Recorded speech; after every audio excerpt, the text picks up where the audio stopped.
आखिर लक्ष्मण की मृत्यु पर क्यों हंसने लगी उर्मिला? दोस्तों आइए जानते हैं लीच। जब अपने पति लक्ष्मण की मौत की खबर सुनकर जोर जोर से हंसने लगी उर्मिला। आखिर क्या कारण था उर्मिला के हंसने के पीछे?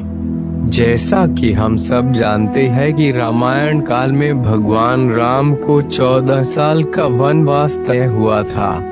उनकी पत्नी सीता ने सहज ही वनवास पर जाना स्वीकार कर लिया था। वही बचपन से श्री राम की सेवा करने वाले लक्ष्मण ने भी भगवान राम की सेवा के लिए वनवास पर जाने का तय किया और अपनी माता से अनुमति ली। तभी वह संकोच करते हुए अपनी पत्नी उर्मिला के कक्ष की ओर बढ़ ही रहे थे कि माता से तो मैंने आशीर्वाद ले लिया, लेकिन अब उर्मिला से क्या आज्ञा लूंगा? मैं कैसे उसे समझाऊंगा, उससे क्या कहूंगा? तभी वो उर्मिला के कक्ष में पहुँचे। वहां उन्होंने देखा कि उर्मिला आरती की थाल लिए खड़ी है। उर्मिला लक्ष्मण जी से कहती है कि आप मेरी चिंता मत कीजिए, आप अपने भ्राता की सेवा करिए, क्योंकि सबसे बड़ा धर्म है कि आपकी सेवा में कोई बाधा ना आए।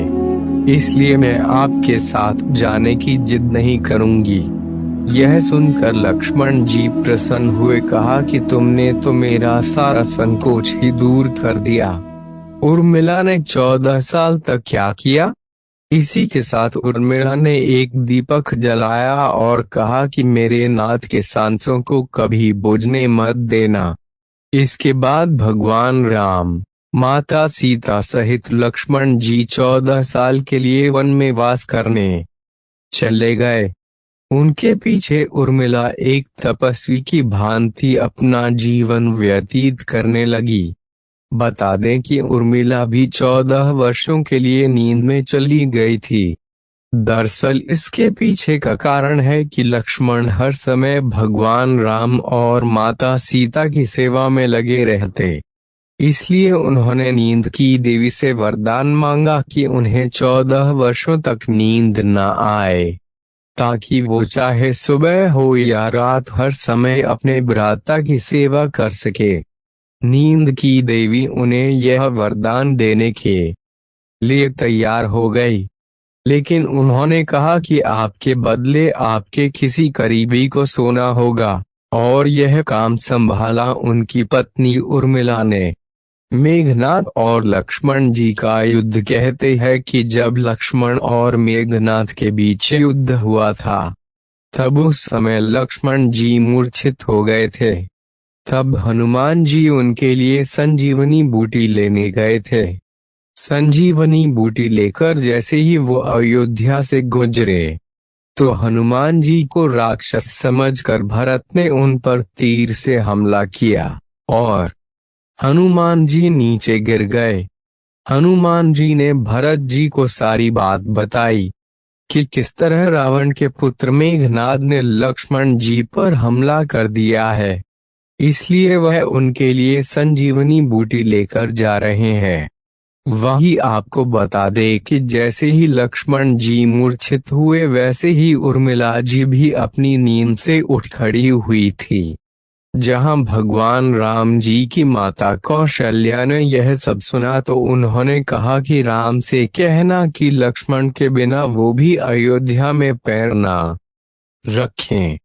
वहीं दूसरी ओर माता सुमित्रा ने कहा कि भगवान राम से कहना कि अभी भी मेरा दूसरा पुत्र शत्रुघ्न मेरे पास है, अगर जरूरत पड़ी तो मैं उन्हें भी भेज दूंगी। मेरे दोनों बेटे भगवान राम जी की सेवा के लिए ही तो जन्मे हैं। माताओं का ऐसा प्रेम देख हनुमान जी की आंखों से भी आंसू आ गए। हनुमान जी को संजीवनी बूटी लाने में कितना समय लगा?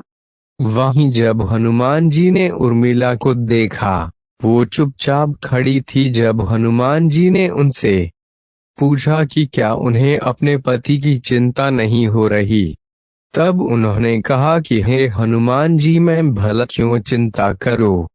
मेरा दीपक अभी भी संकट में नहीं है तो मेरे स्वामी कैसे संकट में हो सकते हैं। और वो हंसते वहां से चली गई।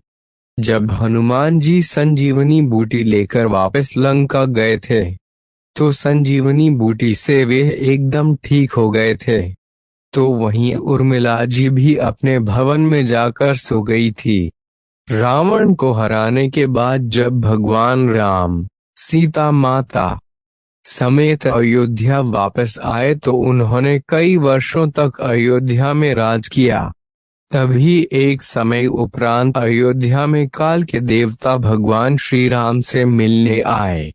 उन्होंने भगवान राम से विनती की कि हमें किसी खाली स्थान वार्तालाप करना होगा और अगर इस वार्तालाप के बीच कोई आ जाए तो आपको उसके प्राण लेने होंगे। भगवान राम और काल वार्तालाप करने लगे और उन्होंने पहरेदारी के लिए लक्ष्मण को कक्ष के द्वार पर खड़ा कर दिया। तभी वहां पर दुर्वासा ऋषि भगवान से मिलने आए। लक्ष्मण जी ने जब उन्हें रोकना चाहा तो उन्होंने मुझे भगवान राम से मिलने दो, नहीं तो मैं पूरी अयोध्या नगरी और उनके वंश को श्राप दे दूंगा। तभी अयोध्या को उनके श्राप से बचाने के लिए लक्ष्मण जी स्वयं उस कक्ष में प्रवेश कर गए। तब उन्होंने देखा कि भगवान राम काल जी वार्तालाप कर रहे हैं। काल वहां से अचानक गायब हो गए। रामायण में लक्ष्मण की मृत्यु कैसे हुई? तब उसके बाद भगवान श्री राम को न चाहते हुए भी अपने भाई लक्ष्मण को राज्य से निष्कासित करना पड़ा। राज्य से निष्कासित करना मतलब कि अपना देह त्यागना। ऐसे में लक्ष्मण जी ने स्वयं अपना देह त्याग दिया। और जब यह बात उर्मिला जी को पता चली तो वे जोर से हंसने लगी और बोली, मेरे पति ने सदैव धर्म का पालन किया है। अपने ज्येष्ठ भ्राता भगवान श्री राम का हमेशा ही उन्होंने पूजा किया। उनकी और माता सीता की पूजा की और आज अयोध्या वासियों और हमारे वंश को श्राप से बचाने के लिए उन्होंने अपने ऊपर एक सबसे बड़ा दोष ग्रहण किया और अपना देह त्याग दिया। मेरे पति ने अपने धर्म का ही तो पालन किया है। ऐसे जोर जोर से हंसते उर्मिला जी ने भी अपना देह त्याग दिया। दोस्तों, हमारे खास जानकारी आपको अच्छा लगा है तो लाइक करें। अभी तक हमारे चैनल को सब्सक्राइब नहीं किया